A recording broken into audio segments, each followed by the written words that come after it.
गुरु ने प्रश्न पूछा था कि अपने से पूछो कि क्या चाहिए जो रोज़ रोज़ माया में जाते हो। अपने से पूछो। अगर हमारा मन माया की तरफ जाता है, खींचता है, या हम फिर लोकारीत में जाते हैं, जगत वालों के बीच में बैठने जाते हैं, तो अपने मन से पूछो कि आखिर मुझे चाहिए क्या जो मैं उनके साथ बैठता हूँ, उनके पास जाता हूँ। मुझे उन लोगों से मिलेगा क्या? कामिनी, कंचन, कीर्ति, तीनों से तो बचना है, और इन्हीं तीनों में से कुछ ना कुछ मिलेगा जगत से।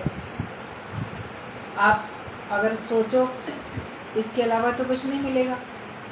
लेकिन वो अगर मिल भी जाए, जो गुरुजी बोलते थे, दुनिया अगर मिल भी जाए तो क्या है, मिल भी गई तो छूटेगी तो सभी की। हर प्रकार की माया ही तो छूट जाएगी।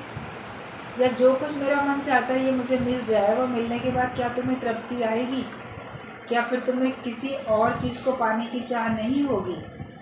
तो मन अपने आप साक्षी होके, सच्चा होके, आपको तो कम से कम सच्ची बात आपका मन बता ही दे रहा है ना कि सही बात है। वो सब मिल भी जाएगा तो क्या, राजा भी चले गए, महाराजा भी चले गए, भगवान धरती पे स्वयं अवतरित होके आए, वो उन्होंने दिखाया। वो पदार्थ कुछ भी अपने साथ लेके नहीं गए। ब्रह्मज्ञानी भी अपने साथ कोई पदार्थ लेकर नहीं गए। मनुष्य अपने साथ केवल सांसारिक आसक्तियाँ लेके जाता है, और वही उसको जन्म मरण का कारण बनती है। लेकिन इस जन्म में आके अगर ज्ञान नहीं जाना, ज्ञान पक्का नहीं किया, तब तो मनुष्य में और पशु में कोई खास अंतर नहीं हुआ। अक्सर ये बात सत्संग में आप लोग सुनते हो कि मनुष्य जन्म में आए कि जिन्हीं ना जाने वो ज्ञान, खाना पीना भोगना तिनका पशु समान। कि मनुष्य जन्म में आके भी अगर तुमने ज्ञान नहीं जाना, सत्संग को नहीं समझा, ब्रह्म ज्ञान को नहीं जाना, तो तुम्हारे में और पशु में अंतर नहीं है। वो भी खाता है, पीता है, अपना परिवार देखता है, बाल बच्चों को बड़ा करता है, उनको भी सिखाता है कैसे शिकार किया जाए, कैसे भोजन जुटाया जाए, शत्रु से कैसे लड़ा जाए, या अपने को कैसे बचाया जाए, जो अपने से ज़्यादा शक्तिशाली है उससे कैसे बचेंगे, कैसे छुपेंगे, कैसे मुकाबला करेंगे। ये सारी कलाएं तो पशु भी अपने, पक्षी भी अपने बाल बच्चों को सिखा देते हैं, जीवन जीने का तरीका। तो आपको भी खुद भी वही आया, और आपने अपने बाल बच्चों को भी वही तो सिखाया। लेकिन खुद भी नहीं आता था कि जीवन जीने का क्या सच्चा ढंग है, और मनुष्य जन्म में आके क्या मुझे ब्रह्म ज्ञान भी प्राप्त करना है। ये बात तो किसी ने भी नहीं सुनी थी, सोची नहीं थी। जब से जन्म लिया था, पढ़ो और पैसा कमाओ, पैसा ही सब कुछ है, पदार्थ सब कुछ है, यह परिवार भी सब कुछ है। कई अच्छे संस्कार वाले लोग होते हैं, वो अपने बच्चों को अच्छे संस्कार शुरू से भी देते हैं, बेटा बड़ों की इज्जत करो। अगर खुद वो करेंगे इज्जत, तब तो दूसरे लोग करेंगे। आप खुद इज्जत करो नहीं, खुद तो किसी से बड़े अपशब्द बोलो, अपमान करो। परिवार में जो आपके बड़े हैं, जिनके बीच में रहते हो, जो आपसे बड़े हैं, आयु में बड़े हैं, पद में बड़े हैं, आप उनका मान सम्मान न करो। और जो छोटे बच्चे हैं उनको बोलो कि तुम्हें सम्मान करना चाहिए, तो वो तो नहीं करेगा। जो देखते हैं बच्चे वही तो सीखते हैं। और अगर कोई शुरू में थोड़ी सी गलती करता है, तो उसको तभी अगर टोक दिया जाए, समझा दिया जाए, या छोटे बच्चे हैं तो उनको दंड भी दिए जाते हैं। अगर दंड न मिले तो वो बिल्कुल उद्दंड हो जाते हैं। इसलिए छोटे बच्चों को तो, बहुत छोटे हैं उनको प्यार से समझाया जाता है, जो बहुत नासमझ है। लेकिन थोड़े से बड़े हो गए हैं, अभी पूरे बड़े नहीं हुए हैं, तो उनको तो फिर पनिशमेंट भी मिलती है ना। अच्छा करते हैं तो उनको इनाम भी मिलता है, बेटा फर्स्ट आओगे तो तुम्हें ये चीज़ लेके देंगे, पास हो जाओगे तो ये देंगे, वो उनको पुरस्कार भी मिलता है। लेकिन अगर वो कहना नहीं मानते हैं, गलत संगत में जाते हैं, गलत कर्म करते हैं, तो फिर उनको दंड भी देना ज़रूरी होता है। आप नहीं दोगे दंड तो उनकी गलतियाँ बढ़ती चली जाएंगी। लेकिन थोड़ी बड़ी और उम्र होती है उसके बाद आप उनको दंड नहीं दे सकते। उनको फिर आप बुद्धि का, विवेक का इस्तेमाल करना सिखाओगे। उनको सही गलत की पहचान कराओ, ये सही है, ये गलत है, और प्यार से ही समझा पाओगे, तब वो समझते हैं, तब वो आगे बढ़ते हैं। लेकिन ज़्यादा असर देखने का होता है। अभी किताब में कोई चीज़ आपने स्टोरी पढ़ ली और उसी स्टोरी के ऊपर कोई नाटक है टीवी में या कोई पिक्चर है सेम स्टोरी के ऊपर, वो आपने देखी, तो देखने से वो आपको ज़्यादा पक्का हो जाता है। पढ़ा हुआ फिर भी थोड़ा सा कभी धूमिल पड़ता है, लेकिन देखने का प्रभाव अधिक पड़ता है। तो जो आपका आदर्श देखते हैं बच्चे, उनका प्रभाव अधिक पड़ता है, बजाय इसके कि कोरा शब्दों से उपदेश कर दिया, ये करना चाहिए, अच्छा करना चाहिए, ये नहीं करना चाहिए। तो अपने खुद भी जीवन में लगाओ ना। पहले आप सुधरें, फिर औरों का सुधार करें। आप दूसरों को तो सुधारने चले। हमेशा गुरुजी बोलते थे, अगर पिता सिगरेट पीता है, शराब पीता है और बच्चों से कहता है नहीं पीना तुम, तो क्या वो उनके ऊपर असर होगा? वो खुद नहीं पीता है, तब वो कहेगा तो असर होगा। खुद बच्चों से बोलेंगे झूठ बोलाओ, कोई हमसे मिलने आया तो कह दो कि पापा घर में नहीं है, या कुछ और काम कर रहे हैं तो बता दो ये काम में बिजी है। तो हेरा फेरी, झूठ बोलना तो आप ही ने सिखाया बच्चों को। फिर उनसे कहो झूठ बोलना गलत बात है, झूठ बोलना पाप है। बोलेंगे हमारे तो माता पिता रोज़ झूठ बोलते रहते हैं हमारे सामने, हमसे भी झूठ बोलवाते रहते, तो ये पाप कहाँ से हो गया? तो वो लोग भी वही सीख जाते हैं। गुरु पहले अपने जीवन में उतारता है जिन बातों को, उनको जब बताता है तो उसका असर आपके ऊपर होता है। अनुभव का ज्ञान उजलता की वाणी, ये अनुभव का ज्ञान है। गुरु ने पहले इस ज्ञान के ऊपर अपना अनुभव लिया, उसको अपने जीवन में उतारा, फिर आपको शिक्षा दी जा रही है, तब आपके ऊपर असर हो रहा है। तभी तो जल्दी जल्दी सबके ऊपर प्रभाव पड़ जाता है। और जगह बड़े साल तक जाते रहे, आप में परिवर्तन नहीं आया, लेकिन जब ब्रह्म ज्ञान की क्लास में सच्चे गुरु के दर पे अगर आ जाते हो, तो आप देखो आपके अंदर कितनी जल्दी परिवर्तन आता है। उसका कारण, मूल कारण क्या है कि यहाँ पे सत्य है, और जो बोल रहा है वो खुद भी उस पर चल रहा है। यानी केवल दूसरों को बोल दिया, और दूसरों को बोलने से और अपने पे ना चलने से नुकसान किसका है? जो अपने पे नहीं अप्लाई करता ज्ञान, उसी का तो नुकसान है। कभी बोला गया पर उपदेशे आप ना करें, दूसरे को उपदेश दो और खुद ना करो। पर उपदेशे आप ना करें तो आवत जावत जन्मे मरे, फिर तो वो दुनिया में आएगा जाएगा, जन्मेगा मरेगा। जो दूसरों को तो उपदेश दे रहा है, लेकिन खुद उसके ऊपर नहीं चलता है। जो सुनो, जो सुनाओ, उस पर अपनी रहनी भी बनाओ।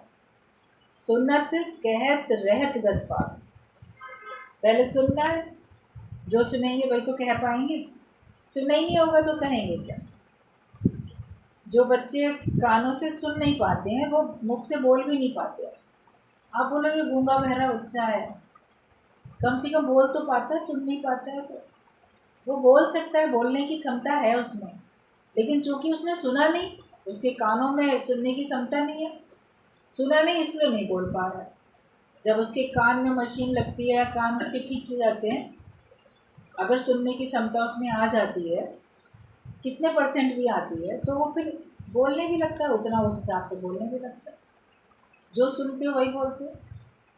तोते को सिखा देते हैं, वो जिस भाषा को आपने सिखा दिया वही तो बोलता है। राम राम सिखाओ राम राम बोलेगा, गाली सिखा तो गाली बोलेगा, जो उसको सिखा दो। हिंदू के घर में अगर पलेगा तो हिंदी बोलना सीख जाएगा। अगर किसी के यहाँ चाइनीज़ बोली जाती है चाइना में, वहाँ का तोता तो चाइनीज़ भाषा को बोलना सीख जाएगा, कहीं का जैपनीज़, कहीं का कुछ, कहीं का कुछ। जिस परिवार में जो भाषा बोली जाती है, बंगाली बोली जाए, कोई और भाषा बोली जाए, तो वो वही सीखता है, क्योंकि उसने वही सुना है। हमने अभी तक जगत सुना था, तो हम जगत की बातें बोलते थे। अब हमने ज्ञान सुना, गुरु के मुख से रोज़ रोज़ हम ब्रह्म ज्ञान सुनते हैं, तो फिर आपके मुख से जाने अनजाने देखो ज्ञान की वार्ता निकलेगी। जब रोज़ आप सुनते रहोगे तो आपके दिल दिमाग में ये बातें बैठ जाती हैं, और जाने अनजाने आप किसी से सत्संग ना भी सुनाना चाहो, साधारण बात भी करोगे, उसमें भी आप देखोगे आपके मुख से कुछ ज्ञान की बात निकली, अगला जो होगा एकदम कैच करेगा, लगता है कहीं सत्संग जाने लगी हो गई, तभी तुम इस तरह की बात बोल रही हो, तभी तुम इस तरह से बिहेव कर रहे हो। उसका हमारी रहनी पे प्रभाव पड़ जाता है। सुना, उसको कहा, और केवल कह के नहीं छोड़ दो, उसको जीवन में उतार दो, वरना लोग बोलेंगे औरों को तो बड़ा कहते रहते, खुद तो ऐसी चल। आप अपने मुख से ज्ञान सुनाना शुरू करो, सब आपके मास्टर बन जाएंगे। ये खुद ऐसे चलती है, इसके अंदर ये कमी है, दूसरों को ऐसा बोलती है, तो उसका बुरा नहीं मानना, उसमें खुश होना कि उस रूप में गुरु, उस रूप में भगवान मेरी उन्नति के लिए मेरे को सुझाव कर रहा है। कोई टोक रहा है तो उसमें अच्छाई है, मेरी भलाई छिपी हुई है। वरना मन बोलेगा ये इसका क्या मतलब है, ये क्यों हमको टोकता है। कोई कुछ कहता है तो धीरज की कान से सुनो ना, वो तुम्हारे लिए शिक्षा के शास्त्र बन जाएंगे अगर तुम धीरज के साथ उसको सुनोगे। एकदम सुनते के साथ ही आग बबूला होने लग जाते हो, दूसरे की बात को समझने की कोशिश नहीं करते, या हर समय अंदर एक ज्वालामुखी चल रहा है, फटने को तैयार, वो फटता ही जा रहा है। जो तुम्हारे संपर्क में आता है वो भी जलने लगता है। कोई शांत मन से बैठा हो और उसके पास कोई ज्वालामुखी चला जाए तो उसको भी तो तपन महसूस होने लगेगी। वहीं उसके पास कोई अगर शीतल, बिल्कुल बर्फ़ की सिल्ली पहुंच जाए तो उसको ठंडक महसूस होने लगेगी। तो संत बड़े परमार्थी शीतल जाते हैं। सच्चे संतों की दृष्टि शीतलता से देखते हैं, शीतलता से बोलते हैं, शीतलता का भाव रखते हैं, तब उनके संपर्क में आने वाले के अंदर में भी शीतलता आती है। वो दूसरे की तपन को बुझा देते हैं। तपत बुझाएं और की दे दें अपना, तो दूसरे की तपत बुझाते हैं और वो अपना ज्ञान का रंग सब पे चढ़ा देते हैं। तो हमें ये देखना है कि आखिरकार हम रोज़ रोज़ जो माया में जाते हैं तो क्यों जाते हैं, हमें चाहिए क्या।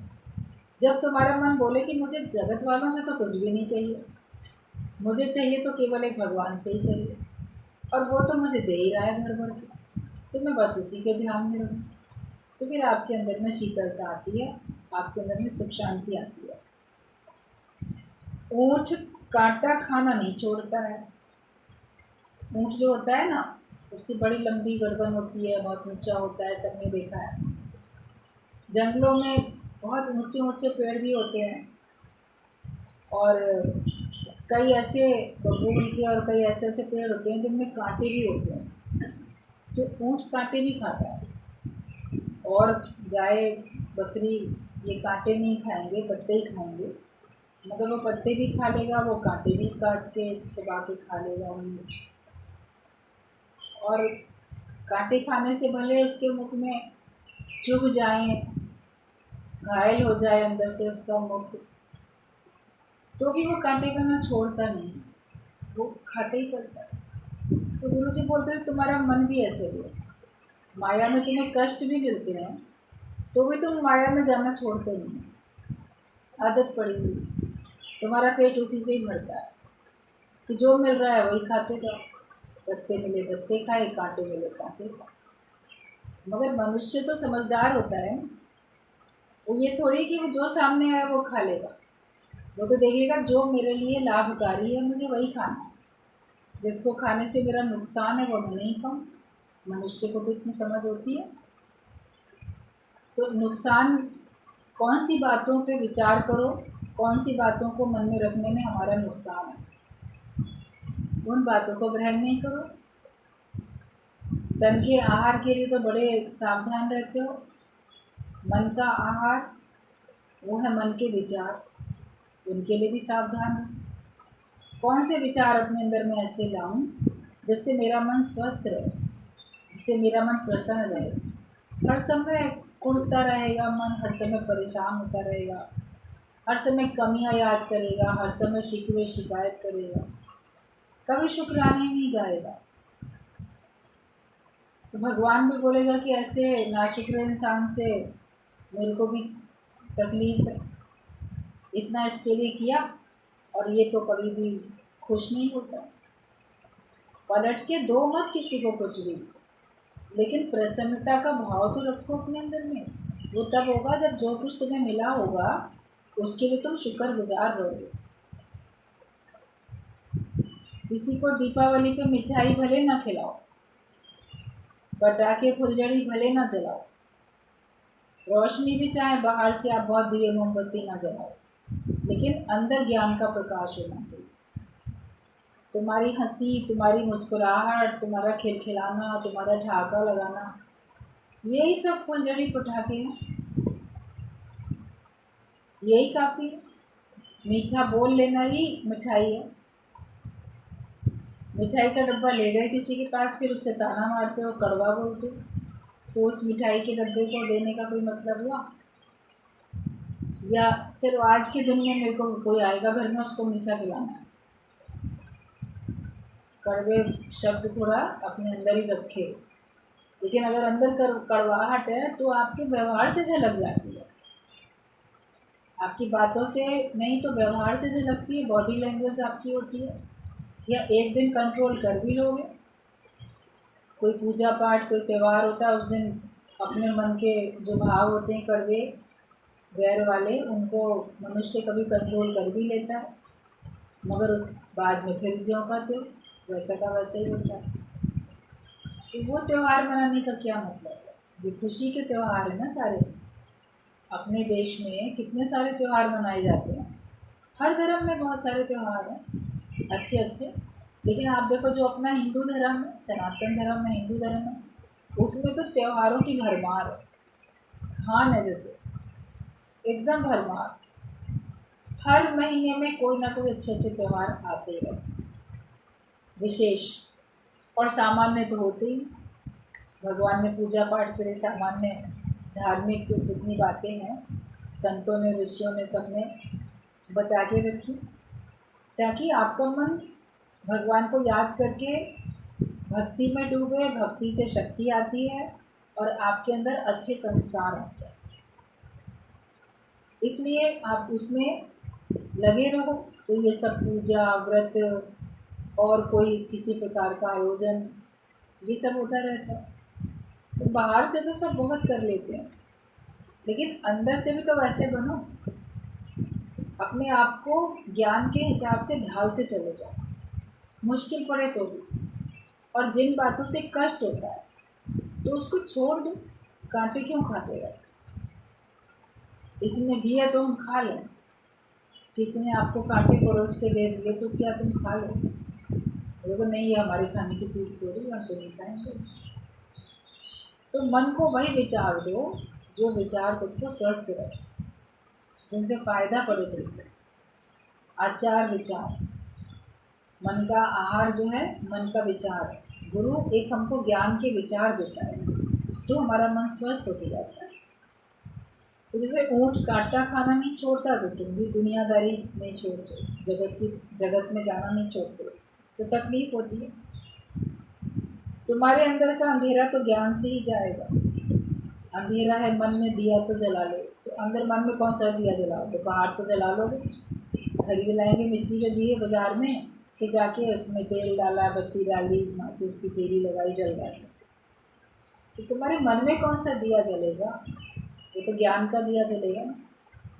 तो अंधेरा जो बाहर का, बाहर के दीपक से, और अंदर का अंधेरा अंदर के ज्ञान के दीपक से जाता है। गुरु ज्ञान का दीपक मन मंदिर में हर वक्त जलाना पड़ता है। उस मंदिर में तो अखंड ज्योत मान लो कभी नहीं भी जलाते हो, सवेरे पूजा की आपने, अगर आपका नियम है तो आपने दिया जला दिया। अब उस दिए में जितनी कैपेसिटी है, जितना घी उसमें जाएगा उतनी देर चलेगा, उसके बाद वो बुझ जाएगा। फिर शाम को आप दिया जला दोगे, अगर आपका नियम है पूजा करने का सवेरे शाम का, या जिस दिन भी आप चाहते हो उस दिन जला लेते हो।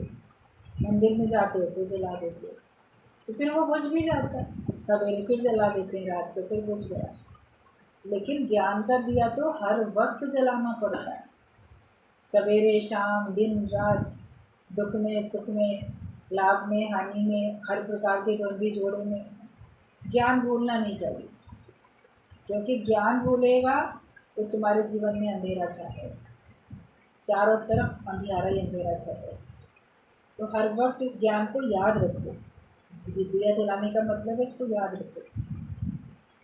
ज्ञान इतना पवित्र है जहाँ एक भी इच्छा रह नहीं सकती है।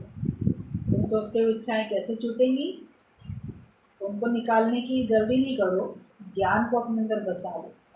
ये ज्ञान अपने आप सारी इच्छाओं को बाहर निकाल देगा। ज्ञान भारी होता है, बाल्टी में पानी भरा हुआ है ऊपर तक, उसमें और पानी जा नहीं सकता।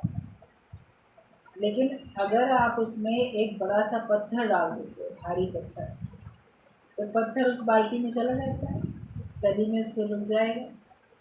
तो आप देखो पानी अपने आप बाहर आ जाता है, आपको पानी निकालना नहीं पड़ा, लेकिन पानी अपने आप बाहर आया क्योंकि भारी पत्थर अंदर गया, उसने अपनी जगह बना ली। तो उतनी जगह में जो पानी था वो तो बाहर छलक के आएगा। तो ज्ञान भारी है, आप अपने अंदर ज्ञान बसाते जाओ। माया हल्की है, वो निकलती चली जाएगी अपने आप। जो जितना ज्ञानवान होता जाता है उतना वो माया रहित तो ऑटोमेटिक होता जाता है। तुम्हारे को तुम्हारी माया तंग करती है, माया से तुम उपराम नहीं हो पाते, अभी ज्ञान को अंदर बसाया नहीं है। इसलिए अगर ज्ञानवान बन जाओगे सचमुच में तो बोलोगे माया है कहाँ, माया तो है ही नहीं, है ही भगवान। माया तभी तक दिखती है, संसार तभी तक दिखता है जब तक आप ज्ञानवान नहीं बनोगे, आपने अपने दिल दिमाग में ज्ञान को बसाया नहीं है। तो ज्ञान तो इतना पवित्र है कि जहाँ एक भी इच्छा रह नहीं सकती है। ज्ञान होगा तो तुम्हारे मन में इच्छाएं नहीं होंगी। सब मैं ही तो हूँ, जिसने आत्मा को जान लिया उसने सब जान लिया। तू पुरुष परमात्मा है, प्रकृति आप ही कार्य करती है। तुम तो पुरुष परमात्मा हो और ये सारी प्रकृति अपने आप काम करती है। इसमें तुम्हें कुछ मेहनत नहीं करनी पड़ेगी, तुम केवल अपने निश्चय में आ जाओ। अपने अंदर ज्ञान की जोत जला के आप स्थिर होकर बैठो। जैसे क्षमा जलती है, परवाने हटाए ही नहीं जाते, ये दीपक प्रेम के ऐसे बुझाए ही नहीं जाते। आपने अपने को क्षमा बन के जलाया तो पतंगे परवाने अपने आप आने लग जाते। ज्ञानवान होके बैठो, सब अच्छाइयाँ सब सद्गुण तुम्हारे पास अपने आप आएंगे। और उस ज्ञान को पसंद करने वाले, ज्ञान के खरीदार सब अपने आप आपके पास आते जाएंगे। लेकिन आप ज्ञानवान बन के तो बैठो। तो जब तुम अपने को पुरुष परमात्मा जान के बैठते हो तो सारी प्रकृति अपने आप ही सब कार्य करती रहती है, तुमको लगता है ऑटोमेटिक सब काम हो रहा है। जब तक जगत को मिथ्या नहीं जानोगे तो उसी में तुम डूबते चले जाओगे। जगत को मिथ्या जानो, अगर उसको सत्य जाना तो हम जगत में डूब जाते हैं। सबसे अधिक प्रिय अपना आत्मा होता है। लगता है ये मेरा बहुत प्यारा है, ये सबसे प्यारा है, ये तो मेरा प्राणों से भी अधिक प्यारा है। किसी से बड़ा प्रेम प्रदर्शित करते हैं ना जब लोग, ऐसे ही शब्द होते हैं, ये तो मेरा प्राण प्यारा है, मेरी प्राण प्यारी है, ये तो मुझे प्राणों से भी अधिक प्यारा है। अपने बच्चे के लिए बोलेंगे प्राणों से भी अधिक प्यारा है, मतलब सबसे अधिक प्राण प्यारे माने गए। लेकिन प्राणों से भी अधिक प्यारी हमारी आत्मा है। जब आपका शरीर बहुत कष्ट में होता है तो कहते भगवान मेरे प्राण हर ले, फिर प्राण प्रिय नहीं लगते, लगता है कब मृत्यु आएगी। तो प्राणों से भी अधिक प्रिय हमारा अपना आत्मा का अपना स्वरूप है, और उसमें हमें विघ्न महसूस हो रहा है उस आनंद स्वरूप में रहने में, देह की कष्ट के कारण से। जो देह की तकलीफ़ें हैं या बाहर की भी तकलीफ़ें होती, परेशानियों से दुखों से घबरा के लोग सुसाइड कर लेते हैं, उस समय उनको अपने प्राण प्यारे नहीं लगते। उनको लगता है कि नहीं ये परेशानियां अधिक है, प्राणों को भी छोड़ो और इन झंझटों से छूट जाओ। तो अपना आप हर एक को सबसे प्यारा लगता है ना। कष्ट नहीं सह पाता तभी तो सुसाइड करता है। कष्ट सहने की अगर हिम्मत हो तो ना करे वो सुसाइड, लेकिन वो कष्ट सह नहीं पाता, उसको अपना आप अधिक प्यारा, प्राणों से भी अधिक प्यारा अपना आत्मा है। उस पर वो किसी प्रकार की परेशानी विघ्न आने नहीं देना चाहता है। अपने सुख के कारण अपना सुख सबसे अधिक प्यारा है। उस वजह से मनुष्य अपने प्राणों को भी न्यौछावर करने को तैयार हो जाता है। जिसको जिस बात में सुख मिलता है उसके लिए वो अपने प्राण भी न्यौछावर कर देता है। कभी कोई बहुत त्याग करता है, देश के लिए प्राण न्यौछावर करते हैं, किसी परिवार के प्रियजन के लिए प्राण न्यौछावर कर देते हैं कि भले गोली मुझे लग जाए, ये बच जाए। बहुत कारण होते हैं, तो उसमें सुख तो अपना मिल रहा है ना।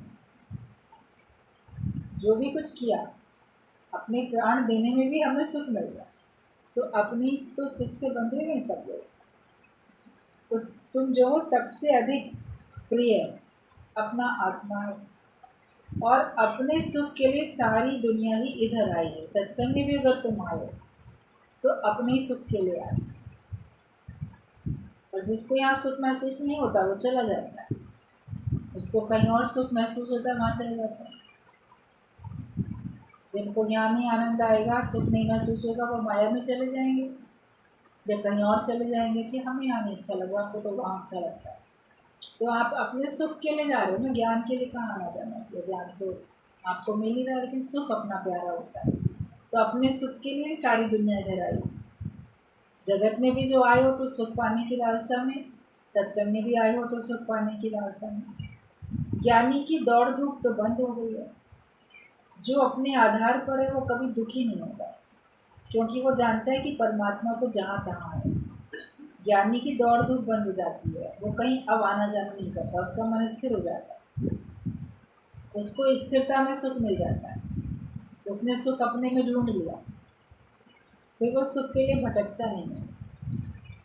वो भगवान के नाम में सुख ढूंढता है, फिर अपने सच्चे स्वरूप में सुख ढूंढ लेता है। इस सुख रूप तो मैं हूँ, आनंद स्वरूप तो मैं हूँ, तो हम दूसरे में कहाँ से बाहर से सुख लेने के लिए जाएंगे। तो इसलिए उसका भटकना खत्म हो जाता है। और जो अपने आधार पे है तो कभी दुखी भी नहीं होगा। हम दूसरे का आधार लेंगे तो हम दुखी होंगे, अगर हम दूसरे का आधार लेना छोड़ दें तो हम हमेशा सुखी रहें। सेल्फ सियर बनो, अपने को देखने वाले बनो, सब तरफ अपने आप को देखो। किसी को प्रिय और अप्रिय ज्ञानी नहीं समझता है। वो ये नहीं कि ये मेरा प्रिय है, ये मेरा अप्रिय है, वो सबको ही बराबर समझता है। अपना आप मतलब जो अपने को जीव मानते हो वो तुमसे भूल जाता है। भगवान का नाम से अपने सच्चे स्वरूप में आने से, जो पहले अपने को जीव मानते थे, पहले देह को अपना आप मानते थे, फिर आप समझ जाते हो कि नहीं, मैं ये नहीं हूँ, मैं वो सत्ता हूँ। तो उसको जानने से तुम्हारा देह अध्यास भूला ना। और जो देह अध्यास है उसी के कारण ही तुमको भगवान भूला हुआ। देह कैसे भूलेगी, देह का भाव कैसे भूलेगा, वो उसको याद करने से भूलेगा। देह को याद किया तो भगवान भूल गया, भगवान को याद करोगे तो देह भूल जाए। और ईश्वरीय प्रेम में आओ तब तुमसे देह भूल जाती है, क्योंकि कभी किसी के भी प्रेम में पड़ने से आपसे संसार भूल जाता है। जो जिसके भी प्रेम में रहता है ना, कोई अपने परिवार वालों के प्रेम में है, कोई पशु पक्षियों के प्रेम में, कोई प्रकृति के, कोई किसी भी प्रेम में है, तो उससे कभी अपना आप ही भूला रहता है, वो दूसरे के लिए जीवन जीता रहता है। तो जब तुम भगवान के प्रेम में आते हो तब तुमसे अपना देह भूल जाता है। पीवत प्रेम बिसर गई का, प्रेम का प्याला जिसने पिया, ईश्वरीय प्रेम का प्याला जिसने, तो उसकी काया भूल जाती है। और अगर जीव बन के रहोगे तो तुम सदा दुखी सुखी होते रहोगे, क्योंकि हद में है तो अतृप्त। हम अपने को 5 तत्वों की देह एक हद में मान के बैठते हैं तो फिर हम हमेशा अतृप्त रहते हैं। अपने को परिच्छिन्न देह तुमने माना है, और देह मानने में चाह बनी रहेगी, लेकिन आत्माकार किसी में इच्छा नहीं रखेगा। वो शुभ और अशुभ का त्यागी बन जाता है, ना उसको शुभ चाहिए ना उसको अशुभ चाहिए। जो आत्माकार अवस्था में रहता है, ब्रह्माकार वृत्ति में रहता है, वो किसी में इच्छा नहीं रखता। लेकिन जब तुम अपने को देह मान के बैठे हो तो तुम्हारी सबसे इच्छाएं जुड़ी हुई हैं। ये मेरे साथ अच्छा चले, ये मेरा कहना माने, दूसरे से बहुत इच्छाएं जुड़ी होती हैं। जीव बन के तुम दुखी सुखी होते रहते हो। तुम्हें आनंद या शांति चाहिए नहीं, पर मैं आनंद स्वरूप हूँ, ये तुम्हें निश्चय करना चाहिए।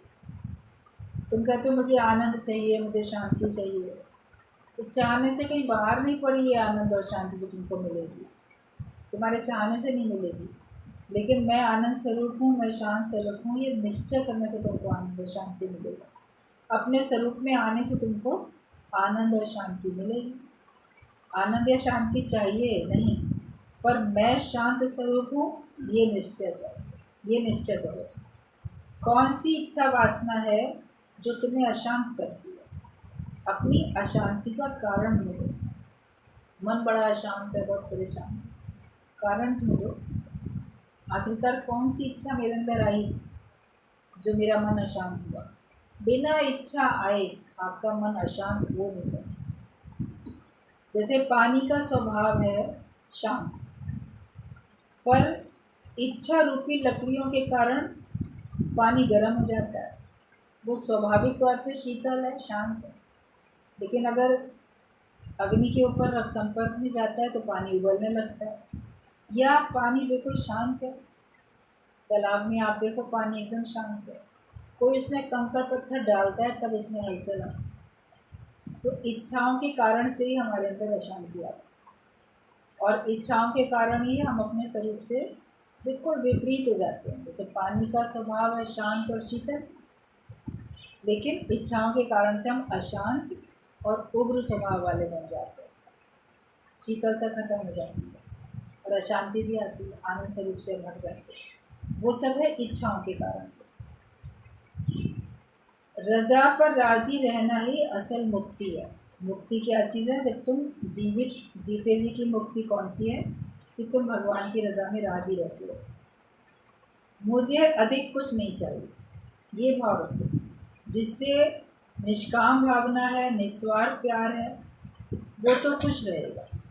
लेकिन वापसी चाहने वाला सकामी है, कृपण कंजूस है, वो कैसे खुश रहेगा? वो जिसके अंदर निष्काम भावना है और वो ये सोचता है कि मैं सबको निस्वार्थ प्रेम करता हूँ और मुझे कुछ चाहिए नहीं, तो ऐसा व्यक्ति तो आपको खुश दिखेगा। लेकिन आपके अंदर सकाम भाव, कामना सहित कोई कर्म करते हो और तुम कंजूस भी हो, देना नहीं चाहते, लेना चाहते हो, तो फिर तुम कैसे सुखी हो सकते हो? सर्व के भले के लिए जीना ही केवल आनंद है। आनंद क्या चीज़ होती है? जब तुम सर्व के भले के लिए जियो और उसमें तुम्हारा मन बड़ा शांत और बड़ा प्रसन्न है, वो जो स्थिति है वो तुम्हारी आनंद की स्थिति है। जब तुम्हारा मन बिल्कुल शांत है और प्रसन्न है, मन में हलचल है तो भी आप आनंद में नहीं हो, मन में प्रसन्नता के अतिरिक्त कोई और भाव है तो भी तुम आनंद में नहीं हो। आनंद की जो स्थिति स्थिरता वाली होती है, जिसमें तुम्हारे मन में कुछ और है ही नहीं, प्रसन्नता ही है और स्थिरता भी है, शांति भी तुम्हारा मन है, तो वही केवल आनंद की स्थिति होती है। तुम कहते हो मैंने इसको ये दिया, मैंने इसको वो दिया, पर तुम देने वाले कौन? देने वाले तो तुम कोई हो ही नहीं। तुमको भी कहीं से मिला तभी तो देते हो। भगवान ही सबको दे रही, उसी का दिया हुआ तुम सबको बांटते हो। अकल भी किसी को देते हो तो भगवान ने तुमको दी है ना, बुद्धि अकल, तब तो किसी को सही सलाह दे पाते हो। तुम ही अकलमंद नहीं होते तो कैसे दूसरे को सलाह दे? बुद्धि तो तुमको परमात्मा ने दी। इस तन से सेवा कर पाते हुए तन भी परमात्मा का दिया हुआ, ज्ञान गुरु का दिया हुआ, सारा अनुभव समझ तुमको संसार से मिली, कहीं ना कहीं से अच्छे संस्कार, अच्छा स्वभाव, वो भी तुम्हारे को तुम्हारे परिवार से मिला, कहाँ कहाँ से मिला। तुमने अपनी मेहनत से जो कुछ इकट्ठा किया, जिस साधन के द्वारा इकट्ठा किया, वो साधन तो परमात्मा ने दिया। तन मन बुद्धि प्राण सब परमात्मा के दिए हुए हैं, इन्हीं का साधन है यही, और इन्हीं के साधनों से तुमने कोई उपलब्धि हासिल की, तो वो सब है तो परमात्मा के दिए हुए। तो तुम देने वाले कौन होते? वो देने वाला केवल भगवान, सब परमात्मा की चीज़ है। तू अकर्ता आत्मा है, तू देने वाला कहाँ जो वापसी मांगता है? तुमने दिया ही नहीं तो पलट के क्यों मांगते हो? तुम्हारे द्वारा भगवान ने कराया, तो तुम पलट के क्यों मांगते हो कि मुझे थैंक्स भी कोई दे, मेरी कदर करे, मेरा कहना माने या मेरी प्रशंसा करे? तुमने कहाँ किया? मन बोलेगा मैंने इसके लिए इतना किया, इसको कोई कदर नहीं, या ये इसके लिए कभी थैंकफुल नहीं होता है, तो तुम दुखी हो जाओ।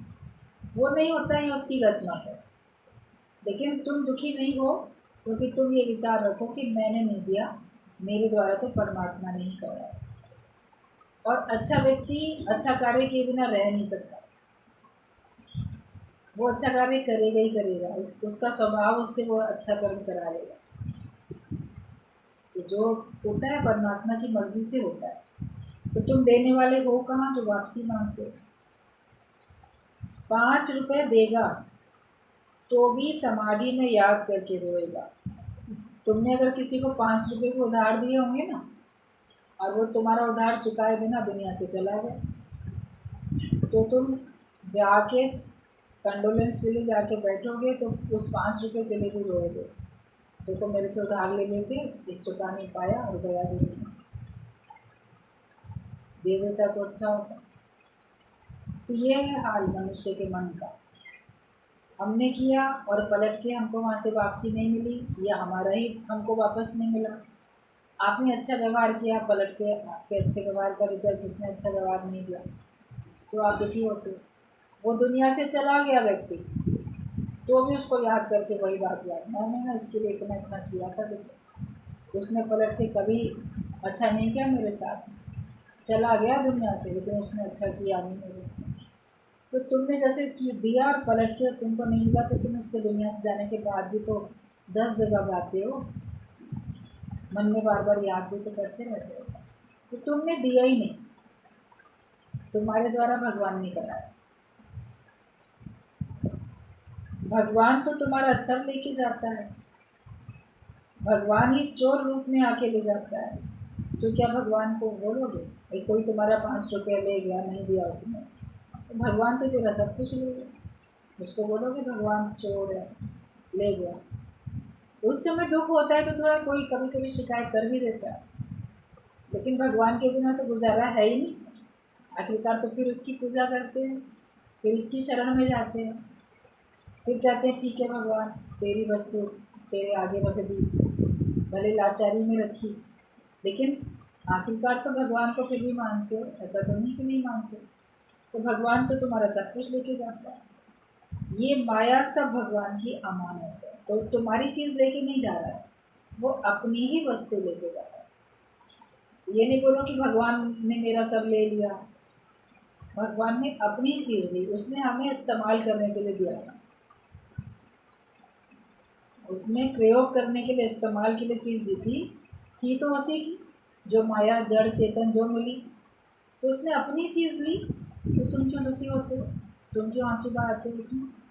तो ये माया सब भगवान की अमानत है, उसको अमानत करके समझो, तेरे लिए है पर तेरी नहीं। ये बात याद रखो कि जो कुछ तुम्हारे पास है वो तुम्हारे लिए हो सकता है, तुम उसका इस्तेमाल कर सकते हो, लेकिन वो चीज़ तुम्हारी है नहीं, है जिसकी मालिक वही है, वो अपनी वस्तु जब चाहे तब तुमसे मांग सकता है। जितने दिन के लिए उसने इस्तेमाल करने को दिया उतना उसका शुक्र है। ये शरीर भी उसने तुमको जितने दिन के लिए दिया, जितने दिन के लिए इस्तेमाल करने के लिए दिया, उसका शुक्र है।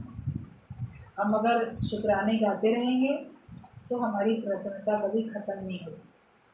ज्ञान में आने के बाद एवर लास्टिंग हैप्पीनेस मिलती है, मतलब ऐसी हैप्पीनेस जिसका लास्ट नहीं है, जिसका अंत नहीं है, जो सदा है।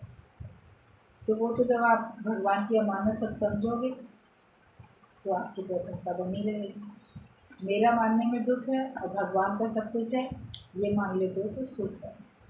तो सुखी होना चाहते हो तो सब कुछ भगवान का मानो, खुश। तो बस हम लोग का आज